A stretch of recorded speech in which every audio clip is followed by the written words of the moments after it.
Dear students, அனைவருக்கும் வணக்கம். இன்னைக்கு நம்ம குரோமோசோம் அடிப்படையிலான பாரம்பரியம் இந்த பாடப்பகுதியினுடைய கண்டினியூட்டி பார்க்க போகிறோம். முந்தைய வகுப்பில் இந்த பாடப்பகுதியில் பிணைப்பு என்றால் என்ன, பிணைப்புற்ற மரபணுக்கள் என்றால் என்ன, பிணைப்புறாத மரபணுக்கள் அதாவது சிண்டனிக் மரபணுக்கள் இது எல்லாமே நம்ம பார்த்துருக்கோம். இப்போது அதில் பிணைப்பு என்ற ஒரு நிகழ்வு எவ்வாறு விளக்கப்பட்டது, ஒரு மெண்டலினுடைய கருத்துக்கள் என்பது எப்படி வித்தியாசப்படுத்தப்பட்டது அப்படிங்கிறது தான் நம்ம இதில் பார்க்க போகிறோம். நம்ம மெண்டல் என்ன விளக்கம் சொல்லியிருக்கார், அவருடைய ஆய்வுகளில் பைசம் சட்டைவம் தாவரங்களில் அவர் சொன்ன ஒரு முக்கிய விளக்கம், ஒவ்வொரு சந்ததியிலிருந்தும் அடுத்தடுத்த சந்ததிக்கு மரபு பண்புகள் மரபணுக்கள் அதாவது ஜீன்கள் மூலமாகவே கடத்தப்படுகின்றன என்பது அவருடைய முழுமையான விளக்கம். அப்போது இது நம்ம எல்லாருக்கும் தெரியும். ஸோ பெற்றோரிடம் இருக்கின்ற ஒரு பண்பானது பாரம்பரியமாக அடுத்தடுத்த சந்ததிகளுக்கு மரபணுக்கள் அதாவது ஜீன்கள் மூலமாக கடத்தப்படுகின்றன என்பது இது மெண்டலினுடைய விளக்கம். இப்போது அதற்கு பிறகு நிறைய அறிவியல் அறிஞர்கள் அவருடைய ஆய்வு கட்டுரைகள் எல்லாம் ரீவர்க் பண்ணியிருக்காங்க. அப்புறம் அவருடைய விளக்கங்களுக்கு எதிராக நிறைய ஆராய்ச்சிகள் மேற்கொள்ளப்பட்டன. அப்போது அதில் பிணைப்பு என்பது ஏன்னா ஒரு உயரம் குட்டை என்ற இரண்டு தாவரங்களை மெண்டல் கலப்பினம் செய்த பொழுது முதல் சந்ததியில் தோன்றிய தாவரம் நெட்டையாக அதாவது உயரமாக இருந்தது. ஆனால் அவற்றிற்குள் அந்த குட்டை பண்பானது மறைந்திருந்தது இல்லையா. இப்போ இங்கே ஒரே ஒரு பண்பு ஓங்கி இருந்தது, அந்த எது முதல் சந்ததியில் ஓங்கியதோ அதைத்தான் அவர் ஓங்கு பண்பு அப்படின்னு சொன்னார். அதற்கு பிறகு F1 சந்ததி சுயகலப்பு செய்யப்பட்ட பொழுது பார்த்தோம்னா மீண்டும் அந்த மறைக்கப்பட்ட அந்த குட்டை பண்பு என்பது மீண்டும் F2 சந்ததியில் தோன்றியது. அங்கே பார்த்தீங்கன்னா ஒரு ஹெட்ரோசைகஸ்ல ஒரு உயரம் அதாவது கேபிட்டல் டீயும் ஸ்மால் டீயும் சேர்ந்து ஒரு கலப்பின உயரம் தோன்றியது இல்லையா. ஸோ இது எப்படி தோன்றியது என்பதற்கான விளக்கம் எல்லாம் அவர் சொல்லவே இல்லை. ஸோ அதை தொடர்ந்து தான் அதற்கான விளக்கங்களாக தான் அடுத்தடுத்த ஆராய்ச்சிகள் மேற்கொள்ளப்பட்டன. இப்போ அந்த ஆராய்ச்சியின்படி தான் நமக்கு பேட்சன் மற்றும் புன்னெட் 1906 இனிப்பு பட்டாணி அதாவது லத்தைரஸ் ஓடரேட்டஸ் என்ற ஒரு தாவரத்தில் ஆய்வு மேற்கொண்டனர். அந்த ஆய்வில் அவர்கள் எப்படி ஒரு ஒரு பெற்றோர் தவிர ஒரு புதிய கலப்பினங்கள் தோன்றுகின்றன. இப்போ இதே மெண்டலினுடைய இருபண்பு கலப்பில் அந்த புதிய கலப்பினங்களை நம்ம எளிதாக பார்த்துருப்போம். அதாவது ஒரே ஒரு தாவரமானது வட்ட வடிவமாக அதாவது உருண்டை வடிவத்தில் உள்ள ஒரு விதை, அதே மாதிரி அங்கே ஒரு மஞ்சள் நிறமான ஒரு பெற்றிருந்த ஒரு விதை, சுருங்கிய வடிவத்தில் பச்சை நிறம் பெற்ற விதை. இதை கிராஸ் செய்யும் பொழுது பெற்றோர் பண்பை தாண்டி அந்த உருண்டை வடிவம் என்பது பச்சை நிறத்தோடையும் சுருங்கிய வடிவம் என்பது மஞ்சள் நிறத்தோடும் இணைந்தது இல்லையா. இந்த கலப்பின வகையெல்லாம் அவர் விளக்கவே இல்லை. ஸோ அந்த விளக்கத்தை இங்கே பேட்சன் மற்றும் புன்னெட் என்பவர்கள் இந்த பிணைப்பு என்ற ஒரு சோதனை மூலமாக விளக்கியிருக்காங்க. வாங்க பார்க்கலாம். முதல்ல இந்த பிணைப்பு என்பது இணைப்பு மற்றும் விலகல் சார்ந்தது. முந்தைய வகுப்பில் இணைப்பு என்பது சிஸ் வகை, இதுல இணைப்பு என்பது சிஸ் வகை, விலகல் என்பது டிரான்ஸ் வகை. அதாவது குரோமோசோமில் சிஸ் வகை குரோமோசோம் டிரான்ஸ் வகை குரோமோசோம்னு ரெண்டு படிச்சிருக்கோம். இப்போ அதற்கான விளக்கத்தை ஒரு முறை நம்ம ரீகால் பண்ணிக்கலாம். இணைப்பு அல்லது சிஸ் வகை குரோமோசோம் அப்படின்னு சொன்னால் ஒரு ஒத்திசைவான குரோமோசோம்கள். இப்போ ஒரு தாயிடமிருந்து வந்த ஒரு குரோமோசோமும் தந்தையிடமிருந்து வந்த ஒரு குரோமோசோம், இரண்டு குரோமோசோம்களிலும் மரபணுக்கள் காணப்படும். அது ஓங்கு மரபணுக்களாக இருக்கலாம் அல்லது ஒடுங்கு மரபணுக்களாக இருக்கலாம்.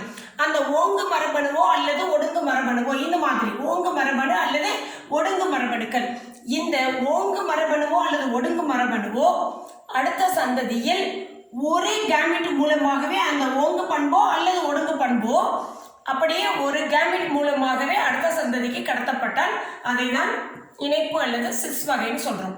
இதையே விலகல் அல்லது டிரான்ஸ் வகையில என்ன சொல்லியிருக்காங்க அப்படின்னா, இந்த ஒத்திசைவான குரோமோசோம்களில் இந்த ஓங்கு அல்லீல் அதாவது மரபணுக்கள் அப்படின்னு சொன்னாலே அதுல அல்லீல்கள் இரண்டு அல்லீல்கள் இருக்கும் இல்லையா. அப்போ அந்த ஓங்கு மரபணு கொண்ட அல்லீல்கள் அதே மாதிரி மற்றும் ஒடுங்கு மரபணு அல்லீல்கள் அப்ப எப்படி இருக்கும் அப்படின்னா, இங்க பாத்தீங்கன்னா ரெண்டுமே ஓங்கு மரபணு கூடிய அல்லீல்கள், இது பாத்தீங்கன்னா ஒடுங்கு அல்லீல்களாக இருக்கு. ஒரே குரோமோசோமில் அப்படியே இருக்கு ரெண்டுமே. ஆனால் விலகல் வகையில் ஒன்று ஓங்கு அல்லீலாகவும் மற்றொன்று ஒடுங்கு அல்லீல்களாக இருக்கும். அப்போ இது என்ன ஆகும் அப்படின்னா, இங்க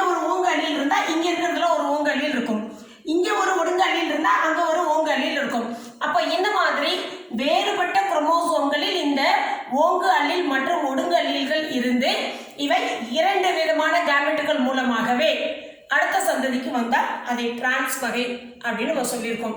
இப்போ இங்கே முதல்ல இந்த இணைப்பு சிஸ் வகை என்பது பேட்சன் மற்றும் புன்னட் அவர்களால் எவ்வாறு விளக்கப்பட்டதுன்னு பார்க்கலாம். முதல்ல அவங்க லத்தேரஸ் ஓடரேட்டஸ் என்ற இனிப்பு பட்டாணி தாவரத்தில் 2 விதமான மலர்களை உருவாக்கும் தாவரங்களை தேர்வு செய்தாங்க. ஒன்று ஊதா மலரை கொடுக்கின்றது, மற்றொன்று சிவப்பு மலரை கொடுக்கின்றது. ஊதா மலரில் மகரந்த தாளானது அந்த மகரந்த உருண்டையான மகரந்த தாளானது நீண்ட மகரந்த பையாக இருக்கு. இந்த சிவப்பு மலர்ல பாத்தீங்கன்னா அந்த மகரந்த பை உருண்டை வடிவத்தில் இருக்கு. அப்போ ஊதா மலர் நீண்ட மகரந்தம்.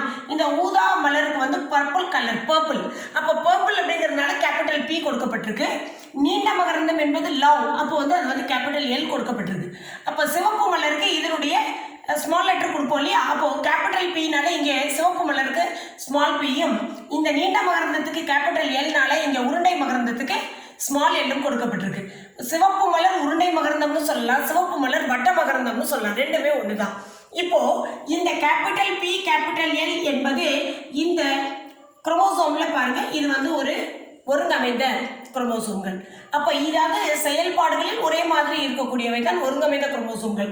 இந்த ஒருங்கமைந்த குரோமோசோம்கள்ல capital P capital L capital P capital L என்ற ஓங்கு அல்லீல்கள் இதில் காணப்படுது. அதே மாதிரி இந்த தாவரத்தில் உள்ள குரோமோசோமின் ஒருங்கமைந்த குரோமோசோம்ல ஒடுங்கு அல்லீல்கள் ஸ்மால் p ஸ்மால் l காணப்படுகிறது. இவைதான் பெற்றோர்கள். அப்போ இதுதான் இங்க நோட் பண்ணியிருக்கோம், இவைதான் பெற்றோர் முழுக்க. இந்த பெற்றோரிடமிருந்து இதோ இந்த கேமெட்டுகள் எடுக்கப்படுகின்றன. அப்போ கேமெட்டுகள் எப்படி எடுக்கப்படுகின்றன அப்படின்னு சொல்லி பார்த்தோம்னா, இங்கே இதுல இருந்து ஒரு கேபிட்டல் P கேபிட்டல் L என்ற ஒரு கேமெட் இங்கே உருவாகியாச்சு. ஒரு கேமெட்ல இந்த மரபணுக்கள் வந்துருச்சுன்னு அர்த்தம். அதே மாதிரி இங்கிருந்து எடுக்கும் பொழுது ஸ்மால் p ஸ்மால் l என்ற ஒரு அல்லீல்கள் கொண்ட ஒரு கேமெட் வந்தாச்சு. இந்த 2 கேமெட்டுகளையும் கலப்பினம் செய்த பொழுது கிராஸ் பண்ணினா இது capital P capital L small p small l என்ற முதல் சந்ததியை உருவாக்குகிறது. ஒரு கேபிட்டல் P தோன்றினாலே அது ஊதா மலர், ஒரு கேபிட்டல் L இருந்தாலே அது நீண்ட மகரந்தம். அப்போ முதல் சந்ததியில் ஊதா மலர், ஒரு ஊதா மலரை கொண்ட ஒரு தாவரம் நீண்ட மகரந்தம் கொண்ட ஊதா மலரை உருவாக்குகிறது. இதுதான் முதல் சந்ததி. இங்க பாத்தீங்கன்னா இந்த கேபிட்டல் P கேபிட்டல் L உடைய பண்பு இருந்தாலும் இந்த ஒடுங்கு பண்பானது உள்ளே மறைந்திருக்கு.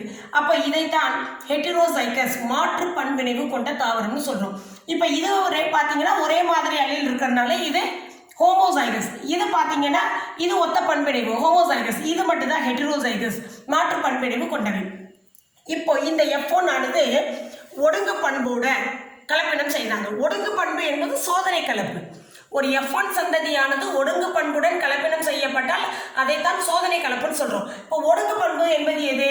Small p small p small l small l. இப்போ இந்த F1 சந்ததியில் capital P capital L small p small l என்பது மாற்று பண்பிணைவு கொண்ட ஒரு F1 தாவரமானது ஒரு ஒத்த பண்பிணைவு ஹோமோசைகஸ் கொண்ட ஒரு ஒடுங்கு அல்லீல் உடைய ஒரு தாவரம், அதாவது ஒடுங்கு பெற்றோரோட கலப்பினம் செய்யப்படுகிறது. அப்ப இது ஊதா நீண்ட மகரந்தம், இது சிவப்பு உருண்டை மகரந்தம், ஆனால் இது மாற்று பண்பிணைவு கொண்டவை. அப்ப இங்கிருந்து கேமெட்டுகள் எடுக்கும் பொழுது 4 விதமான கேமெட்டுகள் வருகின்றன. எப்படி வரும்? நம்ம ஏற்கனவே சொல்லி கொடுத்துருக்கேன் உங்களுக்கு. முதல்ல ஒரு பண்பிற்குரிய அல்லீலை முதல்ல எழுதணும், கேபிட்டல் P ஸ்மால் p. அடுத்தது பார்த்தீங்கன்னா இரண்டாவது பண்பு கேபிட்டல் L ஸ்மால் l. இந்த இதுக்கு Pக்கு வந்து 2 Lஐயும் கொடுத்துடணும், ஸ்மால் Pக்கும் 2 Lஐயும் கொடுத்துடணும். இப்போ இதை இப்படி பார்த்தோம்னா கேபிட்டல் P கேபிட்டல் L, அடுத்து கேபிட்டல் P ஸ்மால் l. இங்கே இதை பார்த்தீங்கன்னா ஸ்மால் p கேபிட்டல் L, இது ரெண்டும் ஸ்மால் p ஸ்மால் l. இதான் கேமெட்டுகள் உருவாக்கம். இது முந்தைய வகுப்புல சொல்லி கொடுத்துருக்கேன். அப்போ இந்த capital P capital L capital P small l small p capital L small p small l என்ற 4 விதமான கேமெட்டுகள் இந்த மாற்று பண்பிணைவு கொண்ட F1 தாவரத்திலிருந்து கிடைக்குது. அடுத்தது இந்த சிவப்பு நிற மலரையும் உருண்டை மகரந்தம் கொண்ட இந்த தாவரத்திலிருந்து ஒரே விதமான கேமெட்டுகள் ஸ்மால் p ஸ்மால் l. அப்போ இந்த கேமெட்டுகள் ஆனது இப்ப இங்கே கலப்பினம் செய்யப்படுகிறது. இந்த கலப்பினம் செய்யப்படும் பொழுது இது பாத்தீங்கன்னா இந்த கேபிட்டல் P கேபிட்டல் L ஆனது இங்க இருக்கக்கூடிய ஸ்மால் p ஸ்மால் l ஓட கலப்பினம் செய்யப்படுகிறது. அப்போ capital P small P, capital L, small L. இந்த மாதிரி கிடைக்குது. இதே மாதிரி இந்த கேபிட்டல் பி ஸ்மால் எல் இந்த ஸ்மால் பி ஸ்மால் எல்லோட கிராஸ் பண்ணுறோம். அப்போ கேபிட்டல் பி ஸ்மால் எல்னு ஒரு யங் ஒன் கிடைக்குது. அடுத்து இந்த கேமெட் இதோட சேரும் பொழுது small P capital L small L. அடுத்து இது ரெண்டையும் கிராஸ் பண்ணியிருக்காங்க. அப்போ ஸ்மால் பி ஸ்மால் எல். அப்போ இங்கே ஒரு கேபிட்டல் பி வந்தாலே அது ஊதா மலர், ஒரு கேபிட்டல் எல் வந்தாலே அது நீண்ட மகரந்தம். அப்போ இது பார்த்தீங்கன்னா மாற்று பண்பிணைவு கொண்டது. ஏன்னா ஸ்மால் பி ஸ்மால் எல் இருக்கு, இது மாற்று பண்பிணைவு கொண்டது.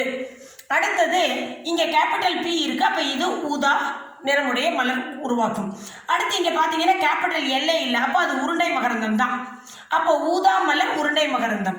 இங்கே சிவப்பு மலர் நீண்ட மகரந்தம், இங்கே வந்து கேபிட்டல் பி இல்லைங்கிற பட்சத்தில் சிவப்பு மலர். அப்போ ஒரு கேபிட்டல் எல் வந்தாலே நீண்ட மகரந்தம். இங்கே சிவப்பு மலர் உருண்டை மகரந்தம். இங்கே எதுவுமே பார்த்தீங்கன்னா கேபிட்டல் லெட்டரே வரல. அப்போ இது முழுமையாக இது பெற்றோரை போலவே இருக்கு. இது பார்த்தோன்னா பெற்றோர் மாதிரியே இருக்கு. அப்போ சிவப்பு மலர் உருண்டை மகரந்தம் ஒன்று வந்திருக்கு. இங்கே பார்த்தீங்கன்னா ஊதா மலர் நீண்ட மகரந்தம் வந்தாச்சு. இப்போ இங்கே ஊதாவோடு உருண்டையும் சிவப்பு மலரோடு நீண்ட மகரந்தம் என கிராஸ் ஆயிருக்கு, மாறி இருக்கு. பண்பு இப்படி மாறியதற்கு காரணம் என்ன? இந்த மாற்று பண்பினைவு எப்படி தோன்றியது அப்படிங்கிறதா கொஸ்டின். அப்போ இதே மாதிரி ஊதா மற்றும் நீண்ட மகரந்தம் வந்தால், எதுவும் சிவப்பு மலர் மற்றும் உருண்டை மகரந்தம் வந்தால் இவைதான் பெற்றோர் வழித்தோன்றல்கள். 100 தாவரங்கள் உருவாக்கப்பட்டால் அதில் 44 ஊதா மலர் நீண்ட மகரந்தம் உடைய தாவரமும் சிவப்பு மலர் உருண்டை மகரந்தம் உடையது 44% தோன்றுகிறது. அப்போ மொத்தம் 88 தாவரங்கள் முழுமையாக பெற்றோரை போலவே அதனுடைய வழித்தோன்றல்கள் இருந்தன. அடுத்து இந்த ஊதா மலருடன் உருண்டை மகரந்தம் சேர்ந்தது இல்லையா, இது ஒரு 6% மட்டுமே. அதே மாதிரி சிவப்பு மலருடன் நீண்ட மகரந்தம் சேர்ந்தது இல்லையா, இது வந்து ஒரு 6%. அப்ப இந்த வழித்தோன்றல்கள் இது போல் ஊதா மலர் இந்த உருண்டையுடனும் சிவப்பு மலர் இந்த நீண்ட மகரந்தத்துடன் இணைவதற்கு காரணம் என்ன?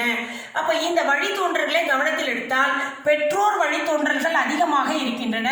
பெற்றோர் வழித்தோன்றல்கள் எதை வச்சு சொல்றோம்? பெற்றோராக நாம் எடுத்துக்கொண்டது ஊதா மலர் நீண்ட மகரந்தம், சிவப்பு மலர் உருண்டை மகரந்தம்.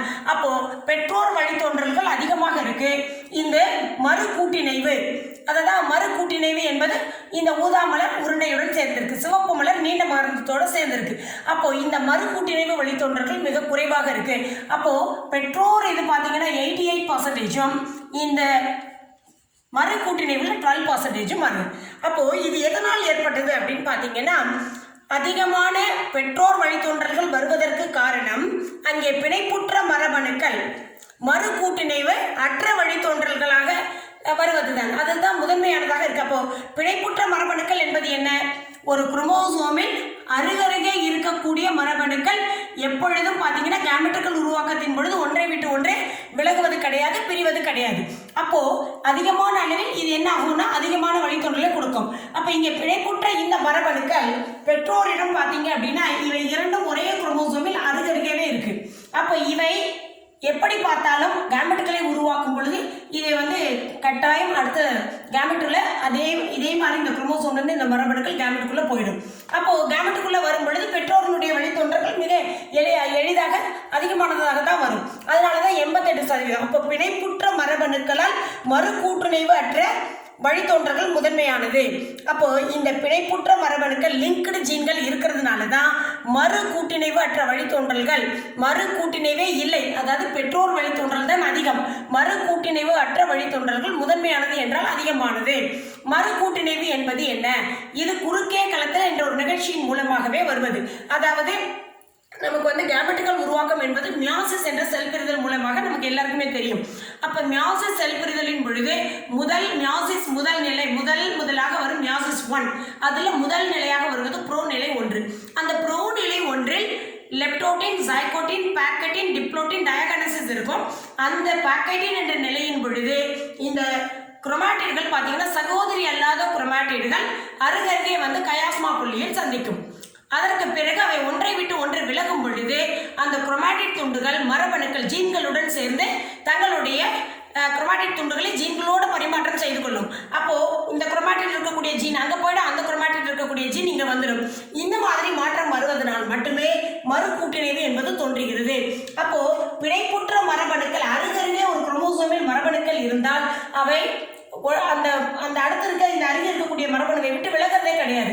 அவைதான் லிங்க்டு ஜீன். அப்போ இங்கே மறு கூட்டிணைவு என்பதற்கு வாய்ப்பே இல்லாமல் போகும். ஏன்னா இது இதை விட்டு விலகாது. அப்போ பாக்கெட்டின் நிலையின் பொழுது குறுக்கே களத்தில் நடந்தாலும் இந்த குரோமாட்டின் துண்டுகள் இடம் மாறினால் கூட இது முழுமையாக அப்படியே தான் இந்த பிணைப்புற்ற மரபணுக்கள் அப்படியே தான் போக முடியும். அப்ப இவை எப்பொழுதுமே ஒன்றை விட்டு ஒன்று விலகாமல் இருப்பதுதான் மறு கூட்டிணைவு அற்ற வழித்தோன்றல்கள் முதன்மையானதாக இருக்கு. பெற்றோர் வழித்தோன்றல்கள் அதிகமாக வருவதற்கு காரணமாக இருக்கின்றன. அப்போ இணைப்பு என்பது சிஸ் வகை. இதற்கு முழுக்க முழுக்க காரணம் பிணைப்புற்ற மரபணுக்கள் தான். இவை ஒரு குரோமோசோமில் இருந்து கொண்டு அடுத்த வழித்தோன்றல் அடுத்த சந்ததியில் அப்படியே அந்த குரோமோசோமில் இருந்து அப்படியே கேமெட்டுகள் மூலமாக பாரம்பரியம் அடைகிறது என்பது பேட்சன் மற்றும் பொன்னட் அவர்களால் விளக்கப்பட்டிருக்கு. மீண்டும் அடுத்த வகுப்பில் நாம் விலகல் டிரான்ஸ் வகை என்பது எப்படி விலகல் என்பது நடைபெறுகிறது அப்படிங்கிறத பார்க்க போறோம். இங்கே இதில் எதிர்பார்த்த விகிதம் என்ன அப்படின்னு பார்த்தீங்கன்னா, நம்ம எப்பொழுதுமே இதில் பார்த்தீங்கன்னா இதுல ஒன்று இதுல ஒன்று இதுல ஒன்று இதுல ஒன்று, அப்போ 1:1:1:1 இதுதான் நம்ம எதிர்பார்த்த விகிதம். ஆனால் கிடைக்கப்பெற்ற விகிதம் என்ன? 7:1:1:7. அதாவது மொத்தம் 7:1:1:7 என்பது எதை குறிக்கிறது அப்படின்னு பார்த்தீங்கன்னா, இங்கே 44 + 44 பெற்றோரோடது இருக்கு.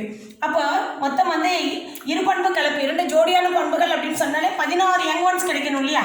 நம்ம அப்படித்தானே இப்போ இரு பண்பு கலப்பு பார்த்துருக்கோம். அப்போ அந்த இரு பண்பு கலப்பில் 16 யங் ஒன்ஸ் வர்றதுல அதில் பார்த்தீங்கன்னா பெற்றோர் கூட்டிணைவு என்பது ரொம்ப அதிகம். அப்போ 7 + 7 இதை தான் 44ன்னு சொல்கிறோம். மீதி பார்த்தீங்கன்னா 6 + 6 இதுதான் இதை பிரித்து கொடுத்துருக்காங்க. அப்போ 7:1:1:7.